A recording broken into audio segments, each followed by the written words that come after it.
ایک بار پھر وہ سوال آیا کہ زکوٰۃ کا پیسہ ہے اور ہم اس کو رکھ کر یعنی کہ اپنی سہولت وہ دیکھ رہی ہیں کہ مطلب ان کو یہ معلوم ہے کہ اتنی میری مثال کے طور پر 1.5 لاکھ روپے زکوٰۃ ہے.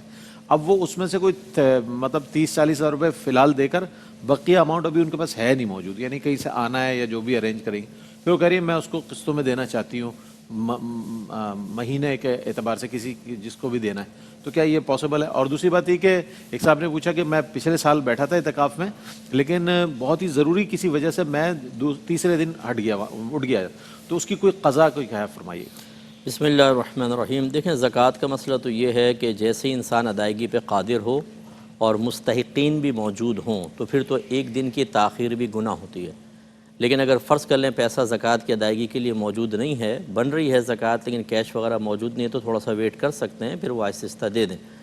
لیکن اگر اس کے اوپر سال گزر گیا تو جتنے زکوٰۃ کا اماؤنٹ تھا وہ بھی کل میں ایڈ ہو کے اس پہ دوبارہ زکوٰۃ بنے گی. اچھا ہاں، سال سے پہلے نکالنا ہوتا ہے، ورنہ اگر آپ نے نہیں نکالا، چاہے اس کو نیت کر لی، تو نیت سے وہ زکوٰۃ تو ادا نہیں ہوئی، وہ آپ کا مال ہے جو پڑا ہوا ہے. بعض لوگ اپنے زیڈ اکاؤنٹ میں ڈلوا دیتے ہیں زکوٰۃ اور آہستہ آہستہ دیتے ہیں، اگر سال اس پر گزر گیا اس پہ مزید زکوٰۃ بن جائے گی، انہیں ٹوٹل کے ساتھ مل کر. یہ تھوڑا سا خیال کریں. اور اگر ایسا ہے کہ جیسے ہم نے بتایا تھا کہ مستحق کا انتظار کر رہے ہیں، ادائیگی پہ قادر ہیں، یہ غلط ہوتا ہے. مستحق کا کسی خاص کا انتظار نہ کریں، اور بہت سارے ہیں ان کو آپ دیجئے. اور اگر معتکف کسی وجہ سے جائے اعتکاف سے نکل گیا تو اعتکاف بریک ہو جائے گا اس کا. اب وہ کسی بھی دن یعنی درمیان سال میں غروب آفتاب سے پہلے مسجد میں چلے جائیں اور اعتکاف کی قضا کی نیت سے ایک اس رات وہاں رہیں گے اور اگلے دن روزہ بھی رکھیں گے، اور پورا دن جو ہے غروب آفتاب تک وہ وہاں پہ گزار لیں تو وہ اس کی قضا ادا ہو جائے گی. گویا کہ پورے اعتکاف کی قضا صرف ایک دن ہوتی ہے بس. جی ہاں، ٹھیک ہے جناب، پہنچ گیا آپ کا جواب آپ تک. جی دیکھیں، اگر بیٹے کماتے ہیں تو بیٹوں کا مسئلہ نہیں ہے. اصل تو اس عورت کی ملکیت میں نصاب کے برابر مال نہیں ہونا چاہیے. اگر نہیں ہے تو ان کو آپ بالکل زکوٰۃ یا فطرہ دے سکتے ہیں. بعض اوقات بیٹے کماتے ہیں لیکن وہ اتنا کم ہوتا ہے کہ گھر میں خرچہ ہو جاتا ہے. اصل تو اس عورت کی ملکیت میں مال دیکھا جائے گا، وہ نہیں ہے، غریب ہیں، تو آپ دے سکتے ہیں. اور دیکھیں، جو معتکفہ خاتون ہوتی ہیں وہ اگر ان کو کوئی ان کا کھانا بنانے والا نہیں ہے تو اپنی سحری افطار تیار کرنے تو وہ جا سکتی ہیں، لیکن وہاں تیار کر کے جائے اعتکاف میں لا کر کھائیں. شوہر بچوں کا یا دیگر لوگوں میں عرض کر رہا ہوں. اور لیکن دوسروں کے لیے اگر وہ باہر نکلیں گی تو اعتکاف فاسد ہو جائے گا. ہاں، وہ نہیں کر سکتی. ٹھیک ہے. دیکھیں، انہوں نے جو کاروبار میں پیسہ لگایا ہے اگر وہ نصاب کے برابر بنتا ہے یا وہ پیسہ یا ان کے پاس جو موجود مال ہے وہ دونوں مل کے نصاب کے برابر ہیں تو بالکل اس پہ زکوٰۃ بنے گی. اچھا، جو پیسہ ہم انویسٹ کرتے ہیں نا وہ پیسے کی شکل میں تو ہوتا نہیں ہے، وہ کسی نہ کسی مال کی شکل میں ہو جاتا ہے. تو جیسے کسی نے پیسہ لے کے دکان وغیرہ میں مال ڈلوایا ہے تو اس ٹوٹل مال کی کاسٹ نکالی جائے گی، پھر جو ان کے حصے کا بنے گا جو پیسے کا، اس کی موجودہ قیمت کے اعتبار سے زکوٰۃ کا حساب ہوگا. لیکن بنے گی چاہے اس کے لیے کسی نیت سے بھی رکھا ہو، شادی کے لیے وہ انویسٹ کیا ہے یا گھر بنانے کے لیے، اس پیسے کے اوپر زکوٰۃ ہوگی. اور یہ زکوٰۃ اگر جب اتنا پیسہ ہے کہ کاروبار میں لگایا ہوا نصاب کے برابر ہے تو یہ زکوٰۃ نہیں لے سکتی مالکان اس کی. ہاں، ان کی اگر بالغ بیٹی ہے اور اس کے پاس مال وغیرہ نہیں ہے تو ان کو زکوٰۃ دے سکتے ہیں. جی صاحب. جی، ان خدام کو اگر آپ کو گمان ہے کہ وہ مالک نصاب نہیں ہیں تو بالکل دے سکتے ہیں. لیکن بعض اوقات ہم خود عادات خراب کر دیتے ہیں. ایسے لوگ وہ اپنی جاب کر رہے ہیں، باقاعدہ ان کو سیلری ملتی ہے اس کی، آپ ان کو دے دے کے وہ ان کو امیدیں بند جاتی ہیں. پھر بعض اوقات تو طلب بھی کر رہے ہوتے ہیں، ایسے بھی کیسز آئے کہ وہ مانگ رہے ہوتے ہیں الٹا کہ ہمیں دے دیں. تو اس طرح کے مطلب روش اختیار کرنا، آپ اچھی نیت سے کر رہے ہوتے ہیں، آپ کی نیت میں بہت اخلاص ہوتا ہے، لیکن سامنے والے میں کیا بگاڑ پیدا کرے گا آپ کا طرز عمل وہ ضرور دیکھنا چاہیے. تو بہرحال اگر وہ واقعی غریب آپ کے گمان کے مطابق ہیں تو آپ دے سکتے ہیں. اور مزدور وہی بات ہے کہ اگر وہ غریب ہے بیچارہ اور واقعی اس کے پاس آپ سمجھتے ہیں کہ یہ مالک نصاب نہیں ہوگا تو اس کو فطرانہ وغیرہ دینے میں کوئی حرج نہیں ہے. ٹھیک ہے. دیکھیں، یہ بالکل صحیح بات ہے کہ جو حلق ہے یہ حدود حرم میں ہوگا. اگر آپ باہر نکل گئے تھے تو واپس آنا تھا، حدود حرم میں آ کے حلق کروا لیتے، ٹھیک ہے، لیکن اس پہ دم وغیرہ کوئی لازم نہیں ہوگا. اگر نکل بھی گئے تو کوئی دم لازم نہیں ہے، واپس آ کے حلق کروا لیا اور پھر چلے گئے تو بالکل ٹھیک ہے، کوئی مسئلہ نہیں ہے. اور یہ سورہ بقرہ کی غالباً انہوں نے کوئی اور آیت کا مفہوم سمجھا نہیں ہے. میرا مشورہ یہ ہے کہ کیونکہ روزے تو دن میں ہوتا ہے، رات میں تو نہیں ہوتا. ہاں، رات میں یہ ہے کہ مباشرت کی اجازت ہے کہ اپنے ازواج سے تم جسمانی تعلق قائم کر سکتے ہو رمضان کی راتوں میں. اس طرح کے مفہومات تو آپ کو ملیں گے، لیکن روزہ تو دن میں ہوتا، رات میں نہیں. تو اس لیے بہتر یہ ہے کہ صرف آیت کو نہ پڑھا جائے بلکہ کوئی بھی گھر میں ایک ایسا ترجمہ قرآن رکھیں جو تفسیر کے ساتھ ہو. جیسے کنز الایمان رکھ لیں، ان کے ساتھ خزائن العرفان تفسیر ہے، اس تفسیر کو کھول کے ضرور دیکھیں تو بالکل وضاحت ہو جائے گی. ٹھیک ہے. کیا فرماتے ہیں؟ جی دیکھیں، اگر ناراضگی ہے تو سب سے پہلے دیکھیں اللہ کی رضا کی خاطر ہے کہ دنیا کے لیے ہے۔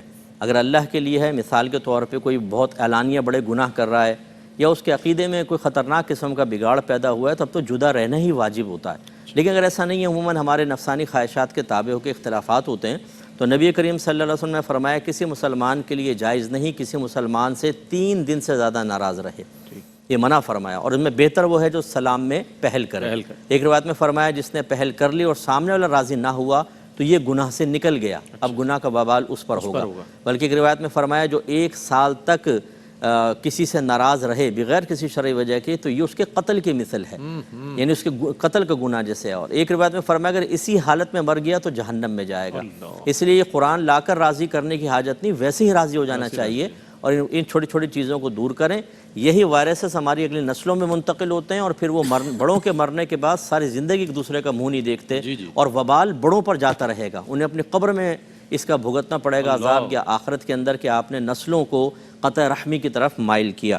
اور والدہ کو زکوٰۃ فطرہ نہیں دے سکتے ہیں، جو جس کے نسل سے ہم ہیں، ماں باپ دادا دادی نانا نانی جو ہماری نسل سے انہیں نہیں دے سکتے، تو لہٰذا نفلی صدقات سے ماں کی مدد کریں اور ویسی تحفتاً پیش کریں، لیکن زکوٰۃ فطرہ نہیں دے سکتے۔ جی شیئرز کو دیکھیں ہم منع ہی کرتے ہیں کیونکہ اس میں بڑی پیچیدگیاں ہیں۔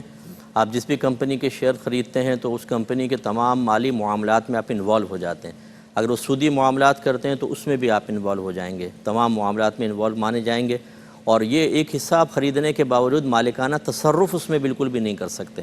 اگر آپ کے 51% سے کم شیئرز ہیں، بعض جگہ یہ رول ہوتا ہے، تو اس میں تو آپ کوئی مشورہ بھی صحیح طریقے نہیں دے سکتے، اور آپ بس صرف یہ ہے کہ کاغذ آپ نے خرید لیا، باقی مالکانہ حقوق اور شرعی تقاضے پورے نہیں ہوتے، تو اس میں پہلے اچھے طرح کسی مفتی صاحب سے مشورہ کر کے فتویٰ لیں تب اس میں قدم اٹھائیں۔ تو بہرحال یہ شیئرز کے اندر جو ہے ہم منع کرتے ہیں اس سے۔ انہوں نے کہا کہ جو خواتین کی نماز اس لیے جلدی مستحب ہے کہ اندھیرے میں نماز پڑھ دیں خواتین، اجالا ہوتا ہے پھر وہ صحن میں جیسے نماز پڑھ رہی ہیں، پہلے دور کے اعتبار سے مکان چھوٹے تھے تو بہتر یہ تھا کہ وہ اس میں جلدی جلدی نماز پڑھ کے فارغ ہو جائیں۔ تو آج کے دور میں چونکہ اب گھروں کے اندر ہیں، اگر کوئی بہن لیٹ بھی پڑھتی ہیں تو کوئی مسئلہ نہیں ہے، کیونکہ کوئی بے پردے وغیرہ کا اندیشہ نہیں ہے۔ اور حج کے پیسے اگر یہ جمع کر رہی ہیں تو بہرحال اس پہ زکوٰۃ بنے گی۔ ہاں اگر ان کے پاس حج کے پیسے ہیں اور فرض کر لیں نام قرآن اندازی کے اندر آ گیا، فرض کر لیں اگر پورا پہلے میرے خیال میں تو پہلے پیسے جمع کراتے ہیں پھر قرآن اندازی ہوتی ہے، لیکن اگر فرض کر لیں یہ صورتحال ہو کہ آپ کے پاس پیسہ ہے اور نام قرآن اندازی کے اندر آ گیا تو اس پیسے کے اوپر زکوٰۃ نہیں ہوگی کہ وہ مخصوص ہو چکا ہے، لیکن اس سے پہلے بالکل زکوٰۃ بنتی رہے گی۔ اچھا مصعب، ایک ٹرانسمیشن سے سوال آیا ہے، وہ یہ کہ اذان فجر یعنی روزہ رکھنے سے اختیار کرنے سے پہلے لڑکے اسموکنگ وغیرہ کرتے ہیں، اچھا وہ کافی دیر تک کرتے رہتے ہیں، یعنی کہ اذان تقریباً شروع ہو جاتی، تو اس کے لیے کیا حکم ہے؟ دیکھیں یہ بہت بڑی غلط فہمی پھیلائی جا رہی ہے، سوچنا چاہیے۔ نبی کریم صلی اللہ علیہ وسلم نے ارشاد فرمایا کہ جب تک بلال اذان دیں تم کھاتے پیتے رہو، لیکن جب عبداللہ بن ام مکتوم اذان دیں تو تم کھانا پینا چھوڑ دو، کیونکہ وہ طلوع فجر پر اذان دیتے ہیں۔ یہ بخاری کی روایت بالکل واضح ہے۔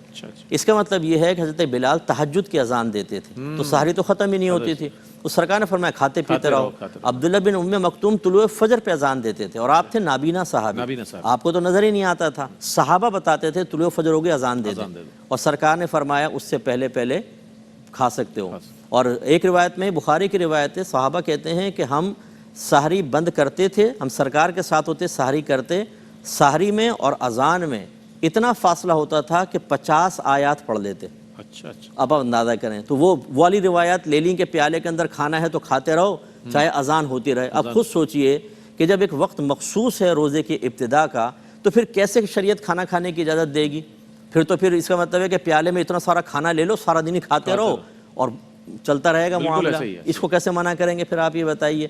تو وہ صحیح تعویل سمجھیں حدیثوں کی، یہ ہے اصل چیز۔ تو اگر وہ اسموکنگ کرتے ہیں اور طلوع فجر ہو چکی ہے تو روزہ بریک ہو جائے گا، ٹوٹ جائے گا روزہ۔ ٹھیک ہے، اپنی تعویلات یا اپنے ذہنی اختیارات سے ہٹ کر شریعت کو ہمیں فوکس کرنا چاہیے اور اس کو فالو کرنا چاہیے۔ بالکل رکھ سکتے ہیں، جیسے نبی کریم کی اونٹنی کا نام قصوہ تھا، اور سرکار نے گدھے شریف کا نام جو یہود کے پہلے قبضے میں تھا فتح خیبر میں سرکار کے پاس ہے، اس کا نام یعفور رکھا سرکار نے۔ تو جانوروں کے نام رکھنا ثابت ہے، لیکن کوئی بزرگوں کے نام پہ نام مت رکھ دیں، ایسی عام نام رکھ لیں۔ اور قرۃ عین، قرہ کہتے ہیں ٹھنڈک کو، اور عین آنکھ کو کہتے ہیں آنکھ کی ٹھنڈک، قرۃ العین مانے آنکھ کی ٹھنڈک۔ جی، بچوں کو دینی تعلیم دینے کے لیے ان کی ایجز وغیرہ پتہ چلے نا تو اسی حساب سے پھر مشورہ دے سکتے ہیں کہ کتنی ایج کا بچہ ہے تو اسے کس طرح کی تعلیم دینی چاہیے. ہاں، بڑے ہو جائیں تو عالم مفتی ضرور بنائیں، اپنا ذہن بنائیں اور ایسے بنائیں کہ پورے ورلڈ میں وہ کام کریں اور آپ کے لیے ثواب جاریہ بنے.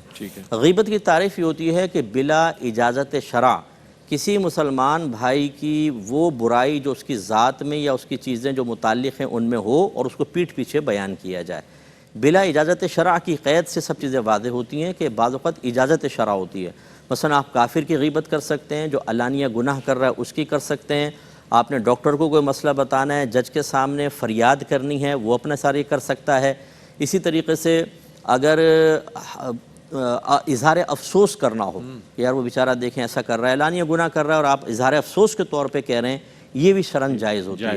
تو یہ جو بچے آ کے شکایت کرتے ہیں یا بتاتے ہیں یہ غیبت میں نہیں آتا، وہ تو فریاد کر رہے ہیں، اپنے گھر والوں کو مسئلہ بیان کر رہے ہیں. اگر آپ بھی نہیں سنیں گے تو پھر کون سنے گا؟ بعض ٹیچر ایسے ہوتے ہیں، بچے اگر کہیں کہ مجھے تنگ کر رہا ہے، کہتے ہیں ادھر آؤ، چغلی کر رہا ہو، کان میں روڑ دیتے ہیں. بھائی وہ آپ کو نہیں کہے گا تو کس کو کہے گا؟ کہ وہ ظلم برداشت کرتا ہے، چغلی میں آئے گا کہاں پہ؟ وہ فتنہ کوئی پھیلانا چاہتا ہے، وہ تو فریاد کر رہا ہے. اس کا مطلب ہے کہ مجھ پہ ظلم کرے تو میں کورٹ میں نہ جاؤں کیونکہ چغلی ہو جائے گی. تو یہ غلط تصورات کو ختم کرنا چاہیے.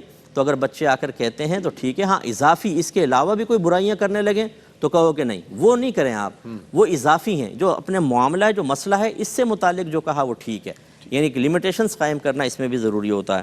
اور بیوہ جب ماشاءاللہ اتنا ان کے پاس پیسہ آ گیا کہ انہوں نے ایک مکان اپنا ہے اور دوسرا تیار کر لیا ہے تو اس کا مطلب اب وہ مستحق زکوٰۃ نہیں ہے، ان کو نہ دیا جائے. جی، اعتکاف میں ایک عورت کو لازم ہے کہ وہ اپنی ایک نماز کی جگہ مخصوص کرے اور اسی جگہ پر وہ اعتکاف کرے گی. لیکن جس روم میں وہ ہے باقی جو حصہ ہے اس کو فنائے مسجد کہیں گے اس عورت کے حق میں، اور اٹیچ بات ہے تو وہ بھی فنائے مسجد کے اندر آئے گا. تو بہتر تو یہ ہے کہ اپنے جائے اعتکاف پہ ہی کوئی گدا بچھا کر اس کے اوپر وہ سوئیں. اگرچہ وہ فنائے مسجد میں چلی جائیں گی، جیسے اسی کمرے میں بیڈ پہ سو رہی ہیں تو وہ فنائے مسجد کہلائے گا، اس سے اعتکاف فاسد تو نہیں ہوگا لیکن روح اعتکاف کے خلاف ہے. تو اس لیے وہاں پہ گدا بچھا کر اس کے اوپر سوئیں، یہی بیسٹ ہے. اور عبادت میں مصروف ہونے کا مطلب یہ نہیں ہے کہ بات چیت ہی چھوڑ دیں، بات بھی کر سکتی ہیں کہ جیسے کوئی ان کے پاس جائے اعتکاف میں آ جائے گفتگو کر سکتی ہیں. دیگر عبادات کے ساتھ ساتھ تھوڑا بہت وہ کسی سے بات کرنا چاہیں تو اس میں کوئی حرج نہیں ہے.